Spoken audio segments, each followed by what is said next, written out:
मतदारसंघातील आमदार आदरणीय डॉक्टर राहुल पाटील या ठिकाणी आलेले आहेत.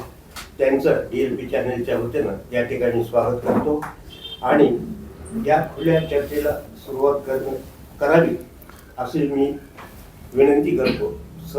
सर्वप्रथम येणाऱ्या महानगरपालिकेच्या निवडणुकीच्या संदर्भात उभाटाच्या संदर्भात काय चालू आहे, म्हणजे उमेदवाराच्या संदर्भात त्याच्या संदर्भात उभाटा किंवा पक्षातर्फे आमचा तर सर्व प्रयत्न चालू आहे. मोठ्या प्रमाणावर उमेदवाराची फार मोठ्या प्रमाणावर गर्दी आमच्याकडे आहे. आता लवकरच स्क्रीनिंग होईल, त्यांच्या इंटरव्ह्यू सुरू होतील आणि त्याबद्दल आम्ही थोड्या दिवसामध्ये निर्णय घेऊ. पण महाविकास आघाडी स्थापन करण्याच्या संदर्भामध्ये सुद्धा आमची चर्चा सुरू आहे. वरिष्ठ स्तरावर चर्चा सुरू आहे, आमच्या स्तरावर चर्चा सुरू आहे. फक्त अडचण एवढीच आहे की आमच्याकडं उमेदवाराची अशी भाऊगर्दी खूप मोठ्या प्रमाणावर झाल्यामुळं थोडं तारेवरची कसरत करून आम्हाला चांगले उमेदवार द्यावं लागतील. गाजावाजा असं कुठं दिसत नाही आहे. गाजावाजा निवडणुकीमध्ये केल्यानं निवडून येतं आहे किंवा मतदान पडतं आहे असं काही नाही. आमची स्ट्रॅटेजिकली आम्ही जातो आहे. शेवटी ही निवडणूक नगरसेवकांची निवडणूक आहे किंवा जिथून लोकतंत्र सुरू होतं त्या ठिकाणची निवडणूक आहे. म्हणून त्या वॉर्डामध्ये काय आहे, त्या वॉर्डामध्ये कोण आहे, त्या प्रभागामध्ये कोण निवडून येऊ शकतो, सक्षम उमेदवार कोण आहे. शेवटी ही निवडणूक अत्यंत कमी मार्जिननं कोणीही झालं तर विजय होत असतो. म्हणून मग तो त्या वॉर्डामध्ये कसा आहे, किती वर्षापासून काम करतो आहे, तो उमेदवार चांगला राहील का, जातीचं समीकरण कसं राहील, या सर्व गोष्टीचा अभ्यास करून आम्ही उमेदवार देणार आहोत. या महायुतीतील पक्षांचा जर वेग बघितला, त्यांनी मुलाखती घेतल्या, त्यांची प्रक्रिया निरंतर चालू आहे मागच्या जवळपास 1 महिन्यापासून. महाविकास आघाडी कुठेतरी मागं पडली असं वाटत नाही का या प्रक्रियेमध्ये? महायुतीचे इंटरव्ह्यू असतील पण तिथं त्यांची किती प्रक्रिया पुढे गेली असेल तर त्यांच्याकडे चांगल्या प्रकारचे उमेदवार तर उपलब्ध असले पाहिजे. आज आमच्याकडे जशी गर्दी आहे की आम्ही सकाळपासून संध्याकाळपर्यंत फक्त लोकांना फेसच करतो की आम्हाला उमेदवारी द्या, आम्हाला उमेदवारी द्या. त्यांच्याकडे मला वाटतं तशा प्रकारचे उमेदवारसुद्धा नाहीत. ज्यावेळेस अंतिम घोषणा होईल त्यावेळेस या सगळ्या गोष्टी तुमच्या लक्षात येतील. 16 प्रभागाची उमेदवार आहेत आपल्याकडे. उमेदवार आहेत. उमेदवार आमच्याकडे 16 प्रभागामध्ये प्रत्येक प्रभागात 4 असतील तर आमच्याकडे 100 लोकांची मागणी आहे. मग त्यामध्ये आम्हाला महाविकास आघाडी स्थापन करायची तर कोणाला कमी करायचं, कसं करायचं, कोणाला पुढं काही कॉप मेंबर करायचं का त्याला पक्षामध्ये वेगळी जबाबदारी द्यायची, या सगळ्याची चर्चा आमची चालू आहे. महाविकास आघाडीच्या संदर्भात बैठक वगैरे झाली का? महाविकास आघाडीच्या संदर्भात आमच्या 2-3 बैठका झालेल्या आहेत आणि महाविकास आघाडीमध्ये मी जसं सुरुवातीला बोललो की स्थापन करण्यासाठी थोड्याफार अडचणी एवढ्याच आहेत की आमच्याकडे असलेले उमेदवार जास्त, त्यामध्ये कोणाला द्यायचं तिकीट, मग त्यामध्ये जास्त नाराजी झाली नाही पाहिजे, बंडखोरी झाली नाही पाहिजे, यासाठी आमचे प्रयत्न चालू आहेत. प्रभारी म्हणून कोण? प्रभारी तर प्रभारी काय, मी आमदार आहे, आमचे खासदार इथं 5 टर्मचे आहेत, मी 3 टीमचा आमदार आहे. त्याच्यामुळे प्रभारी राज्याकडून येतात एखादा. आता आमच्याकडे संपर्क प्रमुख आहेत. आमच्या विधानसभेला एक संपर्क प्रमुख आहेत, ते 2दा येऊन गेलेले आहेत. काल आमची बैठक गेली. आमचे महानगर प्रमुख डॉक्टर विवेक नावंदर साहेब काल मुंबईलाच होते, तिथं काही चर्चा झालेली आहे. राज्य लेवलवर कशा प्रकारची महाविकास आघाडी होईल आम्हाला माहीत नाही, पण परभणीमध्ये आम्ही 100% प्रयत्न करत आहोत. जागा वाटपामध्ये मोठा भाऊ कोण असेल? जागा वाटपामध्ये मोठा भाऊ उभाटाच असणार, त्यामध्ये काय दुमत नाही. त्यामध्ये तुमच्यापेक्षा जास्त स्टँडिंग आहे. ते त्यावेळेसची गोष्ट होती. आता त्याच्यानंतर खूप पाणी पुलाखालून गेलेलं आहे. आता त्यानंतर निवडणुका झाल्या आणि शेवटी मी 3ऱ्या टर्मचा आमदार आहे. सन्मान्य आमचे खासदार साहेब जवळपास 2दा त्यांनी विधानसभेचं नेतृत्व केलं आहे. 3ऱ्या वेळेस ते लोकसभेमध्ये परभणीचं नेतृत्व करत आहेत. त्यामुळं साहजिकच मोठा भाऊ हे उभाटाच असणार. 2017ला आपल्याकडे फक्त 6 उमेदवार निवडून आले. नाही, त्या काळातली परिस्थिती वेगळी होती म्हणतोय. परिस्थिती त्यापेक्षा भयानक आहे. तुमचे शिवसेनेचे 2 तुकडे पडले, त्यावेळेला एकच शिवसेना होती. त्यावेळेस थोडंसं म्हणजे आज अशी परिस्थिती आहे की सेक्युलर जे मतदान आहे शहरात, सेक्युलर मतदान हे 100% आमच्या पाठीशी आहे. त्यामुळं तुम्हाला रिझल्ट आल्यानंतर तुमच्या लक्षात येईल की मी जे आज इंटरव्ह्यूमध्ये बोललेलो आहे त्यामध्ये 1%सुद्धा फरक होणार नाही. निश्चितप्रमाणे महाविकास आघाडी झाली तर महापौर हा महाविकास आघाडीचाच बसणार. किती उमेदवार निवडून येतील? आमचे जवळपास 45 उमेदवार निवडून यायला पाहिजे. महाविकास तुमच्या आघाडीची Yes. का शिवसेनेची? महाआघाडीचे संपूर्ण म्हणून. अशी चर्चा आहे की शिंदे सेनातर्फे असं हे पण केलं जातं की तुम्ही आता जनाब झालात आणि उबाटाचे जेवढे नेते आहेत ते मुसलमानांच्या जीवावर आता निवडून येतील, हे असं चर्चा ते करतात. ह्यांना ह्याशिवाय दुसरं काही कामच उरलेलं नाही. विकास कामं काही करायची नाहीत आणि एवढंच फक्त जातीमध्ये भांडणं लावायचे आणि मतदान कसं मिळतंय का हे प्रयत्न करायचा. माझ्या विधानसभेच्या निवडणुकीच्या वेळेसुद्धा हेच बोलतात हे लोक. आम्ही त्यांच्याकडे कधीही लक्ष देत नाहीत. आम्ही फक्त कामावर कॉन्सन्ट्रेट करतो. आज परभणीमध्ये असलेल्या रस्त्याची कामं ही आम्ही हायकोर्टात गेलो. आम्ही हायकोर्टात गेल्यामुळं हायकोर्टानं यांचा हा फंड रिझर्व्ह ठेवल्यामुळं आज हे सगळे कामं दिसत आहेत. हे काही लोकांच्या लक्षात येत नाहीत का? हे सगळ्या गोष्टी लोकांच्या लक्षात येत आहेत. आज टेंडर काढलं 2022च्या दरानं टेंडर काढलं. आज कशासाठी? आज जेव्हा समांतर पाणी पुरवठा असेल किंवा तुमचा अंडरग्राऊंड ड्रेनेज असेल यासाठी चालू दरानं टेंडर काढलं पाहिजे का 2022च्या दरानं टेंडर काढलं पाहिजे? लहान लेकराला सुद्धा कळतंय. मग अशा प्रकारच्या या परभणीला हानिकारक असणाऱ्या गोष्टी हे का करतात हे सुद्धा जर आपण विधानसभेत वेळोवेळी विचारतोय. आज शिवसेनेची बैठक झाली, इच्छुक येत होते आणि त्याच्यात ते म्हणलेत की उभाटा गटाकडे उमेदवारच नाही, आमच्याकडे जवळपास अर्ज आलेले आहेत आणि आता नामोनिशाणच संपलाय उभाटाचा परभणीमधून, असं त्यांचं बोलणं आहे. त्यांचे जे संपर्क प्रमुख आहेत आनंदराज जाधव. मी काय म्हणतोय सुरुवातीपासूनच की तुम्ही या सगळ्या गोष्टीचा ओहापोह इलेक्शन नंतर निवडणूक झाल्यानंतर 16 तारखेला तुम्हाला रिझल्ट हातात आल्यानंतर लक्षात येईल. जसं मी विधानसभेलाही बोललो होतो की किती जरी काही बोलले तर विजय हा माझाच होणार आहे आणि तशाच प्रकारचा विजय माझा झाला आणि ही महानगरपालिका महाविकास आघाडीच्या ताब्यात आल्याशिवाय राहणार नाही, हे सुद्धा तेवढंच सत्य आहे.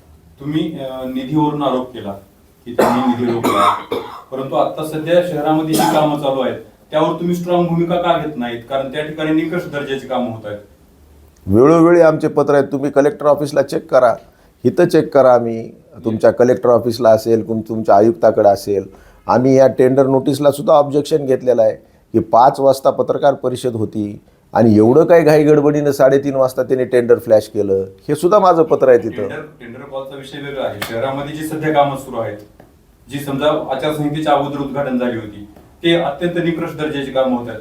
तुम्ही या विधानसभेचं प्रतिनिधित्व करताय, विरोधकांवर तुम्ही आरोप करतायत की आमचा निधी रोखला, पण जो काही आता निधी आलेला आहे त्यातून सुद्धा निकृष्ट कामं होत असतील आणि महायुतीचे गुत्तेदार असतील किंवा त्या पक्षाचे संबंधित जे कोणी असतील ते जर अशा पद्धतीने निकृष्ट कामं करत असतील आणि तुमच्याकडून काहीच त्यावर बोललं जात नसेल तर कामाच्या बद्दल काही म्हणजे वेगळी शंका घ्यायची का?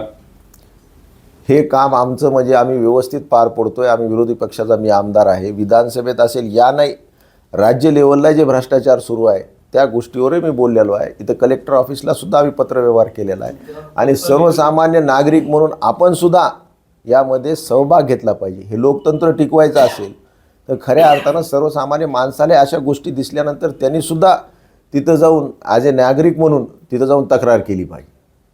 तुमचा कोणता निधी रोखला? फक्त निधीचा बहाणा करून तुम्ही विकास कामं करत नाहीत असा आरोप विरोधकांकडून केला. तुमच्या समोरच आहे, तुम्ही इथं राहता, हे तुमचं ऑफिस आहे, समोर नाट्यगृह आहे. मी प्रत्येक अधिवेशनामध्ये ओरडतो की नाट्यगृह पूर्ण करणं ही सांस्कृतिक नगरी आहे, ही परभणी महानगरपालिका आहे, यामध्ये जवळपास 4 लाख फ्लोटिंग पॉप्युलेशन आहे. हे मंजूर केले माझ्या कार्यकाळामध्ये. त्यानंतर एका लक्षवेधीला तर सन्माननीय सावंतसाहेब त्यांचे जे उद्योगमंत्री आहेत ते उभं राहिले आणि ते म्हणले की मी म्हणलं हे नाट्यगृहाला तुम्ही का निधी देत नाहीत? तर ते म्हणले पहिल्या टेंडरमध्ये ह्याचं AC नव्हतं, म्हणले ACचं प्रोव्हिजन नव्हतं. अशा प्रकारचे थातूर मातूर उत्तर जर हे लोक देत असतील म्हणून ते आम्ही निधी देऊ शकलो नाही, हे उत्तर होऊ शकते का? अशा प्रकारचं लक्षवेधीला हे जर उत्तर देत असतील तर खऱ्या अर्थाने कुणी निधी रोखलेला आहे सगळ्या लोकांना परभणीच्या माहिती आहे. मी समोर ही भांडून ही जागा घेतलेली आहे अर्धवट. आता काय ह्यांना आम्ही काय म्हणलं, आम्ही येत सुद्धा नाहीत, तुम्हीच उद्घाटन करा, आमचं पत्रिकेवर नावसुद्धा टाकू नका. आम्हाला कसल्या प्रकारची सवंग लोकप्रियतेची गरज नाही. तुम्हीच गाजावाजा करा, तुम्ही उद्घाटन करा, पण करू शकले नाहीत. बसस्टँडसुद्धा इतक्या अडचणीतून आम्ही जवळपास हायकोर्टामध्ये गेलो त्यामध्ये आणि त्या हायकोर्टातून तिथला कॅन्टीनवाला काढून आम्ही ते स्थापन केलेलं आहे. सायन्स पार्कचं काम विद्यापीठामध्ये आम्ही जागा देऊ. जवळपास तिथं ॲस्ट्रॉनॉमी असेल किंवा तिथं प्लॅनेटोरियम असेल किंवा तिथं सायन्स लॅब असेल किंवा त्या मॅथमॅटिक्सचे ते जे प्रयोग असतील यासाठी एवढा मोठी आम्ही इमारत तिथं उभा केलेली. आता आम्ही सरकारमध्ये नाही, पुढचं काम पूर्ण करण्याची जबाबदारी या सरकारची आहे. आता हे काही लोकांना डोगड्या डोळ्यानं दिसतंय सगळ्या गोष्टी. तुम्ही आता बोलताना काय 4 लाईट लावली काय? 4 लाईट लावली काय ते बोलले होते ते. विकासमध्ये कुठं लाईट लावणं नाही, कुठं काही करणं नाही. आता परभणीमध्ये 2 वैद्यकीय महाविद्यालय सुरू झालेले आहेत. परभणीमध्ये एक मोठ्या प्रमाणावर तुम्हाला म्हणजे एक औद्योगिकरण सुरुवात झालेली आहे. परभणीमध्ये आज तुम्ही पाहता जमिनीचे रेट कुठं गेलेले आहेत. हे विषयासाठी काढतोय की ज्या शहरामध्ये जमिनीचे रेट वाढत आहेत ते शहराचा नंबर वर जातो. आज जवळपास शैक्षणिक प्रगतीमध्ये सुद्धा मला तर वाटतं की नांदेडच्या पुढे आपली परभणी गेलेली आहे. म्हणजे मोठे मोठे कोचिंग युनिट असतील, कोचिंग क्लास, हे कशासाठी आले? परभणीमध्ये एक चांगलं वातावरण आहे, एक सुरक्षित वातावरण असल्यामुळे परभणीला लोक आता पसंती देत आहेत. म्हणून परभणीचा एवढा झपाट्याने सगळा विकास होतोय. फक्त एखाद्या ठिकाणी रोड किंवा नाली याला विकास म्हणलं जात नाही. खऱ्या अर्थानं तिथल्या शहरामध्ये भौतिक सुविधा काय विकसित झाल्या आहेत, त्या शहरामध्ये कशा प्रकारचे लोक राहत आहेत, त्या शहरामध्ये शैक्षणिक कसं वातावरण आहे, त्या शहरामध्ये आरोग्याच्या काय काय चांगल्या सुविधा निर्माण झालेल्या आहेत, खऱ्या अर्थाने ह्याला विकास म्हणलं जातं. अधूनमधून अशी चर्चा डोकावते की तुम्ही भाजपमध्ये जाणार तर तुम्हाला ऑफर येते शिंदे सेनेतून, असे वारंवार चर्चा सध्या राजकीय वर्तुळात. जायचं असेल तर त्यावेळेसच गेलो होतो. आम्हाला काय ऑफर होत्या ज्यावेळेस की 50 कोटी काय होतं ना ते एकदम ओके काही अशी घोषणा होती, त्यावेळेसच आम्ही गेलो होतो. म्हणून त्या गोष्टीवर काही अर्थ नाही. या लोकांना बोलायला काही नाही आहे. या लोकांचं गेल्या 1 वर्षाचं कामकाज जर तुम्ही पाहिलं तर जनतेमध्ये प्रचंड नाराजी आहे, मोठ्या प्रमाणावर बेरोजगारी आहे, मोठ्या प्रमाणावर महागाई आहे. आज डॉलरच्या बाबतीमध्ये रुपयाची होणारी घसरत 92 रुपये, आज आपला 92 रुपये आज $1 किंमत झालेली आहे. आणि चांगले चांगले अर्थतज्ञ म्हणत आहेत की 100 रुपयेपर्यंत हे खाली जाईल म्हणून. खऱ्या अर्थानं ह्याच्यावर चर्चा झाली पाहिजे. पण यावर चर्चा न होता कुठं कोणाला तरी काळच फासलं, कुठं काहीतरी कोणतरी बोललंच, ह्या गोष्टीवर चर्चा न करता खऱ्या अर्थानं बेरोजगारीवर चर्चा झाली पाहिजे, महागाईवर चर्चा झाली पाहिजे. आज सिंचनाचे प्रकल्प कुठं चालू आहेत का? सिंचनाचा टक्का वाढला पाहिजे. त्या देशाचं अर्थकारण कधी मजबूत होतं? तिथं जर चांगल्या प्रकारचं संशोधन होत असेल, तिथं जर चांगल्या प्रकारचं उत्पादन होत असेल तर ती देशाची भरारी असते किंवा तो देश प्रगतीपथावर असतो. म्हणून आम्ही शासन दरबारी सारखी मागणी करतो की संशोधनाला आपण पैसे द्या, प्रोडक्शन वाढवा या देशाचं. मग कृषीचं प्रोडक्शन असेल, तुमच्या इतर सगळ्या गोष्टीचं प्रोडक्शन असेल, जोपर्यंत तुमचं उत्पादन वाढणार नाही, जोपर्यंत तुमचं सिंचन वाढणार नाही, तोपर्यंत अर्थकारणसुद्धा या देशाचं मजबूत होऊ शकत नाही. म्हणून आमची वेळोवेळी ही सुद्धा मागणी आहे. एवढं सगळं काही होत असताना तरीही हे सरकार प्रत्येक निवडणुकीमध्ये विजय होते. याचं कारण काय? रुपयाची घसरण झालेली आहे, भाव वाढ झालेली आहे, विकास नाही. प्रत्येक निवडणुकीमध्ये त्यांचं सरकार प्रत्येक ठिकाणी निवडून येते. त्याचं मागचं काय घडवून होणार आहे? आता महाराष्ट्रामध्ये तुम्ही एक उदाहरण घ्या की निवडणुकीच्या आधी आपली लोकसभा झाली. लोकसभेला काय गणित होतं, त्यानंतर विधानसभा झाली. विधानसभेला कशा प्रकारचं त्यांचं म्हणजे लोकांना काय प्रकारे प्रबोधन देणे, त्या प्रबोधनाच्या माध्यमातून काम करणे, EVM सारख्या घोटाळे करणे. आता EVMचा घोटाळा तर जवळपास सगळीकडे सिद्ध झालेला आहे. म्हणजे लोकसभेपासून विधानसभेपासून प्रत्येक शहरामध्ये असे कित्येक लोकांनी EVMमध्ये काय करता येतं हे त्यांनी म्हणजे अक्षरशः कॅमेरासमोर सिद्ध करून दाखवलेलं आहे. म्हणून आमची मागणी आहे की बॅलेट पेपरवर घ्या, पण सरकार ऐकत नाही. राजकीय वर्तुळात असा आरोप केला जातोय की तुमचं आणि खासदारांचं असं जुळत नाही. हे वारंवार ते म्हणतात की त्यांनी त्यांच्या पक्षातील आपसमत काय करून हे आपसात मतभेद आहेत. त्याच्यामुळेच हे जे आजचे जे हाल आहेत उभाटाचे ते त्या कारणामुळेच आहेत. असं आपसात जर वाद असले असते तर ते 3दा खासदार झाले नसते, मी 3दा आमदार झालो नसतो. म्हणून आमचे विरोधक या गोष्टी पेरतात आणि आमच्या दोघांमध्ये काहीतरी डिफरन्सेस निर्माण झालेले आहेत आणि त्यामधून आपल्याला काही लाभ होतोय का, अशा प्रकारची त्यांची इच्छा असते. पण अशा प्रकारचे काही नाही. येणारी ही महानगरपालिकासुद्धा आम्ही एकदम ताकदीनं दोघंजण मिळून लढू. महाविकास आघाडीसाठी आम्ही प्रयत्न करतोय. पण यदाकदाचित काही सीटहून कमी जास्त झालं तरी पण उभाटा हे एक हाती सरकारसुद्धा किंवा एक हाती सत्तासुद्धा आणण्याची ताकद या महानगरपालिकेत ठेवते. श्रेयवाद सध्या घेतला जातो. जसं तुम्ही म्हणले की सायन्स पार्क आम्ही आणलं, परंतु त्याच्यावरती आता उद्घाटक म्हणून कोणी नवीनच येते. म्हणजे ते त्यांचा मान आहे, परंतु ते श्रेयवादच झाला नाही. हे बघा, सायन्स पार्कची संकल्पना माझी होती, पण इथले जे ॲस्ट्रॉनॉमिकल सोसायटी आहे एकदम चांगलं काम करते. मी त्यांच्या हातात ते सगळा दिला कारभार की हे तुम्ही बघा म्हणून. परभणीचं नाट्यगृहाच्या संदर्भामध्ये सुद्धा याच गोष्टी आहेत. परभणी म्हणजे जे काही विकास झालेला आहे ते फक्त आमच्याच कार्यकाळात झालेला आहे. मग तुम्ही बी रघुनाथी सभागृह घ्या, हे आपल्या रेल्वे स्टेशनचा फ्लायओव्हर घ्या, विद्यापीठाचं डेव्हलपमेंट बघा. त्यानंतर या काळामध्ये काय झाले परभणीमध्ये? काय झालेलं नाही त्यानंतर. मग यावेळेस जर उबाटाचं सरकार आलं, यावेळेस इथं जर आम्ही सत्ता स्थापन करू शकलो तर निश्चित परभणीचा चेहरा मोहरा आम्ही बदलल्याशिवाय राहणार नाही. कारण काय, खालून वरपर्यंत सत्ता जर एकाच पक्षाची असेल तर निश्चित विकासाला अजून डबल गती मिळत असते. म्हणून परभणीसारखी महानगरपालिका श्रीमंत कोणचीच नाही. फक्त एक व्यवस्थित नियोजन असलं पाहिजे. हे जे मोठे मोठे कॉम्प्लेक्सेस आहेत, मोठ्या मोठ्या जागा आहेत, तिथं जर मोठे मोठे कॉम्प्लेक्सेस निर्माण झाले, एक चांगल्या प्रकारचं रेव्हेन्यू जनरेशन ज्याला म्हणलं जातं, या महानगरपालिकेत आजपर्यंत होऊ शकलं नाही. पण येणाऱ्या 5 वर्षामध्ये जर हे रेव्हेन्यू जनरेशन झालं तर या महानगरपालिका एवढी श्रीमंत महानगरपालिका मी तुम्हाला म्हणजे खात्रीनं सांगतो की महाराष्ट्रात मुंबईपेक्षाही श्रीमंत महानगरपालिका ही परभणी झाल्याशिवाय राहणार नाही. कारण परभणीला मोठ्या प्रमाणात महानगरपालिकेवर असलेली जमीन, त्या जमिनीचा उपयोग चांगल्या कॉम्प्लेक्सेससाठी जर आपण केला, चांगले आता जे एवढे मोठे घरं झालेले आहेत, हे घराचं सुद्धा किती नोंदणी आहे तिथं, किती नाही आहे, हे जर सगळ्या गोष्टी व्यवस्थित केल्या तर निश्चित परभणी महानगरपालिकासुद्धा प्लसमध्ये आल्याशिवाय राहणार नाही. शिवसेनेला पहिला खासदार परभणीने दिला. असं का होतं की नेत्यांची निवडणूक असली की पक्ष चमक दाखवतो, कार्यकर्त्यांची निवडणूक असली की पक्ष कुठेतरी साईड म्हणजे एक त्रयस्थ भूमिका घेतो. 5 वेळेस खासदार साहेब जे आहेत त्यांनी 5 वेळेस पदभूषण केले, त्यानंतर तुम्ही 3 वेळेस. असं असताना कार्यकर्त्यांच्या निवडणुकीच्या वेळेस शिवसेना मागे का पडते?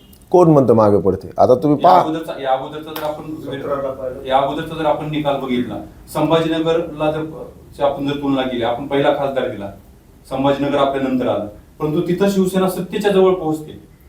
आपण आजपर्यंत तुम्ही कार्यकर्त्यांच्या निवडणुकीमध्ये कोणत्याच सत्तेच्या जवळ का पोहोचू शकत नाही? कारण काय आहे ते? आता मी आमदार झाल्यानंतर मार्केट कमिटी 2दा आमच्या ताब्यात आली. परभणी मार्केट कमिटी, बाजार समिती. त्यानंतर परभणीची पंचायत आपली जसं अजून अनेक काही ज्या काही असतील त्या गोष्टी करण्याचा आम्ही प्रयत्न करतो आहे. आणि जसं पंचायत समिती बोलता बोलता राहिलं माझं, पंचायत समितीसुद्धा आमच्या ताब्यात आहे. गेल्या 10 वर्षापासून माझ्या ताब्यात आहे. आता पंचायत समिती माझ्या ताब्यात आहे, मार्केट कमिटी आमच्या ताब्यात आहे. इथले जवळपास 3-4 जिल्हा परिषद सदस्य आमचेच आहेत. त्यामुळे सत्ता दुसऱ्यांच्या हातात आहे, ठीक आहे. आता भौगोलिक परिस्थिती शहराची अशी होती की 2017 साली आम्हाला विजय मिळू शकला नाही किंवा कमी जागा आल्या आहे, आम्ही ते स्वीकार करतो. कारण त्यावेळेस असलेली आमची भौगोलिक परिस्थिती या शहराची, आणि त्यावेळेस काही प्रमाणात आमच्या काही चुका घडल्या असतील, ती चुका निश्चित आम्ही यावेळेस दुरुस्त करू आणि यावेळेस सत्ता काबीज करण्यासाठी आम्ही तयार आहोत. हा प्रश्न शहरापुरताच नाहीये. शिवसेनेची स्थापना झाल्यापासून इथं शिवसेनेचा खासदार आहे, आमदारही परभणी शहराला शिवसेनेचाच आहे. मग कार्यकर्त्याच्या निवडणुकीमध्ये नेते कार्यकर्त्यांना बळ देण्यामध्ये कमी पडतात का? हा पण प्रश्न आहे ना. अजिबात आम्ही कमी पडत नाहीत. आम्ही जर कमी पडलो असतो तर आम्ही 2दा 3-3दा निवडून आलो नसतो. शेवटी नेता ज्यावेळेस निवडून येतो त्यावेळेस कार्यकर्ते असल्याशिवाय नेत्याची निवडणूक होऊ शकत नाही. मग आमचे कार्यकर्ते जेवढे सक्षम आहेत त्यामुळे आम्हाला आमच्या निवडणुका सोप्या जातात आणि ही महानगरपालिकेची निवडणूकसुद्धा आम्हाला सोपी जाणार आहे. रत्नाकर गुट्टे यांनी परभणीमध्ये पॅनल उभा करायचं घोषित केलं आहे. त्यांनी तुम्हा सर्वांवर, शिवसेनेचे असतील, काँग्रेसचे असतील किंवा भाजपचे नेते असतील, या सर्वांवर सेटलमेंटचा आरोप केला आहे की आमदारकी माझी, खासदारकी तुझी, जिल्हा परिषद तुला, बाजार समिती याला, अशा पद्धतीने तुम्ही आपसात वाटून घेतात असा त्यांचा आरोप आहे. आता त्यांची संस्कृती काय मला माहीत नाही, पण आम्हाला असले कधी सेटलमेंटचं राजकारण आम्हाला कधी माहीत नाही. आम्हाला ते फॉर्म्युले माहीत नाहीत कसले सेटलमेंट करतात ते. आम्ही सरळ लढणारे शिवसैनिक आहोत आणि त्यामुळेच आम्हाला आजपर्यंत यश प्राप्त झालेलं आहे. आजपर्यंत जे शिवसेनेला यश प्राप्त झालेलं आहे त्यांच्या इमानदारीमुळं आणि त्यांच्या प्रामाणिकपणामुळंच हे यश प्राप्त झालेलं आहे. त्यामुळे शिवसेनेवर अतूट असं प्रेम करणारी परभणीची जनता आहे. यावेळेससुद्धा मी आवाहन करतो तुमच्या चॅनलच्या माध्यमातून की एक वेळेस आमच्या ताब्यामध्ये ही महानगरपालिका द्या. मुंबईपेक्षाही श्रीमंत आणि चांगली सुखसुविधा असणारी ही महानगरपालिका आम्ही येणाऱ्या 5 वर्षामध्ये निर्माण करून दाखवू. शेवटचा प्रश्न, हे एक प्रश्न तुम्हाला विचारला नसेल, परंतु कशा पद्धतीने प्रेशराईज केलं जातं? कारण तुम्ही निष्ठावंत आमदार म्हणून असं तुम्हाला म्हटलं जातं, उद्धव ठाकरे यांचे तुम्ही निष्ठावंत आमदार आहेत असं सांगतात, परंतु सत्ताधाऱ्यांकडून कशा पद्धतीने प्रेशराईज केलं जातं हे आजपर्यंत कोणी पुढे येऊन बोललेलं नाही. प्रेशराईज म्हणजे ज्याला प्रेशर निर्माण होतं त्याला प्रेशराईज करत असतील, आम्हाला काय प्रेशर देतील ते लोक. शेवटचा येणारे जे युथ आहेत, जे कोणी इच्छुक असतील त्यांना काय आव्हान? खऱ्या अर्थानं चांगल्या लोकांनी राजकारणात आलं पाहिजे. जे गेल्या 5-10 वर्षामध्ये काही थोडंफार या पैशाचं राजकारण सुरू झालेलं आहे, किंवा चांगले लोक थोडेसे राजकारणापासून बाजूला जात आहेत, किंवा युवकांना थोडंसं राजकारणी म्हणलं की नको वाटते, थोडी भीती वाटते, किंवा आपलं काय होईल, आपलं भविष्य सिक्युअर राहील का नाही. पण लोकतंत्र म्हणजे जोपर्यंत चांगले लोक येणार नाहीत तोपर्यंत ही व्यवस्था मजबूत होणार नाही. फक्त बाहेर बसून ग्राउंडमध्ये काय चाललं आहे आणि त्याच्याबद्दल काही टीका टिप्पणी करण्यापेक्षा आपण स्वतःसुद्धा इथं आलं पाहिजे. आणि लोकतंत्र त्यावेळेसच मजबूत होईल ज्यावेळेस चांगले लोक येतील. भ्रष्टाचार मुक्त सरकार शासन द्यायचं असेल तर खऱ्या अर्थानं लोकतंत्रामध्ये ही जी व्यवस्था केलेली आहे, ही व्यवस्थेमध्ये सर्व लोकांनी, सर्व युवकांनी सहभाग घेतला पाहिजे. खऱ्या अर्थानं त्यातूनच भारत देशाची निर्मिती होईल आणि चांगला भारत घडल्याशिवाय राहणार नाही. महाविकास आघाडीचं तर चर्चा चालू आहे तुमची. म्हणजे शिवसेनेमध्ये जे गटबाजी चालते असं बोललं जातं, 2 गट आहेत. शिवसेनेमध्ये सगळं ऑल इज वेल आहे का? ऑल इज वेल आहे, एकदम परफेक्ट. तुम्ही या निवडणुकीत बघता, आता ज्यावेळेस आमचे उमेदवार डिक्लेअर होतील, उद्या किंवा परवा आमचा मेळावा आहे, त्या मेळाव्यामध्ये तुमच्या लक्षात येईल की आमची आणि आमची उमेदवाराची यादी तुम्ही ज्यावेळेस बघाल त्यावेळेस त्यावेळेस लक्षात येईल की आता ही फक्त प्रक्रिया आहे, ही निवडणूक फक्त प्रक्रिया राहणार आहे. ज्यावेळेस तुम्ही आमची यादी पाहताल त्यावेळेस ही निवडणूक फक्त प्रक्रिया राहणार आहे. आमची उमेदवारी ज्यावेळेस घोषित होईल सगळ्या लोकांची, त्यावेळेसच अर्धी लढाई आम्ही जिंकलेली असू. मुस्लिम उमेदवार किती असतील? मुस्लिम म्हणून नाही, जे चांगले उमेदवार आहेत. आम्हाला हे मुस्लिम आहे आणि हा हिंदू आहे यालाच द्यायचं आहे असं नाही. जे चांगले उमेदवार आहेत, जे काम करू शकतील, जे ग्राउंडवर काम करतात. शेवटी वॉटर मीटर गटर ही निवडणूक आहे, म्हणून जो घराघरात जाऊन काम करू शकेल, जो घरातील लाईट त्याचं लावू शकेल, जो त्याच्या आरोग्याची व्यवस्था करू शकेल, जो त्याचे पोलीस स्टेशनचे काम करू शकेल, जे त्याचे जाऊन गॅसचे पैसेसुद्धा भरू शकेल, जो त्या लोकांचे ॲडमिशनसुद्धा करून आणू शकेल, अशा प्रकारचे आमचे शिवसैनिक आहेत. त्यामुळे त्यांना कोणी डावलणार नाही अशा प्रकारचे माझे ठाम विश्वास आहे. माझा एक शेवटचा प्रश्न आहे, बाकी तुमच्या काही एक साधारणपणे मागच्या विधानसभा निवडणुकीमध्ये एकमेकाचे कट्टर शत्रू होते तुम्ही आणि माजूदादा. कारण त्यावेळेस व्हिडिओवर परभणीला पाहिलं. असं नेमकं काय झालं, म्हणजे काय जादूची कांडी फिरली की आज ते तुमच्या सोबत आहेत आणि तुम्ही पण चांगले मित्र आहात? नाही, राजकारणामध्ये कोणच कायमचा शत्रू नसतो किंवा मित्र नसतो. माजुलाला हे विकासाचं काय स्वप्न आहे दोघांचं एकत्रित, की तुम्ही त्या विकासासाठी एकत्र आहात? नाही, आता मी तुम्हाला विकासाचे सगळे फॉर्म्युले सांगितले ना. आता माजुलाला असतील किंवा कोण जे काय आमच्याबरोबर येतील किंवा येणार असतील, सय्यद कादर असतील, मी असेल, सन्मान्य आमचे खासदार साहेब असतील, काँग्रेसबद्दल युती होईल, राष्ट्रवादीबरोबर आमची काय महाविकास आघाडी होईल, ते आत्ताच काही सांगता येत नाहीत. पण खऱ्या अर्थानं राजकारणामध्ये कोण कोणाचा कायमचा शत्रू नाही, कोण कोणाचा मित्र नाही. आणि जो माणूस माजुलाला असतील, कोण असतील, 4-4, 5-5 वेळेस जो जनतेतून निवडून येतात, ह्या अर्थी त्यांना जनतेनं स्वीकार केलेला आहे. त्यांचं काम असल्याशिवाय शेवटी या पृथ्वी तलावर मला तर वाटतं सगळ्यात अवघड काम कोणचं असेल मी तुम्हाला सांगतो तर मतदान घेणे. जोपर्यंत तुम्ही काम करू शकणार नाहीत तोपर्यंत लोक तुम्हाला मतदान करत नाहीत. म्हणून आमच्याकडं ग्रासरूटवरचे कार्यकर्ते आहेत, ग्रासरूटवरचे नेते आहेत आमच्याकडं. त्यामुळं तुम्ही जे सुरुवातीला म्हणलं की तुमचा कसल्या प्रकारचा गाजावाजा नाही, गाजावाजा अशा लोकांना करावा लागतो ज्यांच्याकडे काहीच नाही. आमच्याकडे सगळं काय असल्यामुळं गाजावाजा करायचं कामच नाही आम्हाला. आम्ही जनतेतले माणसं आहोत.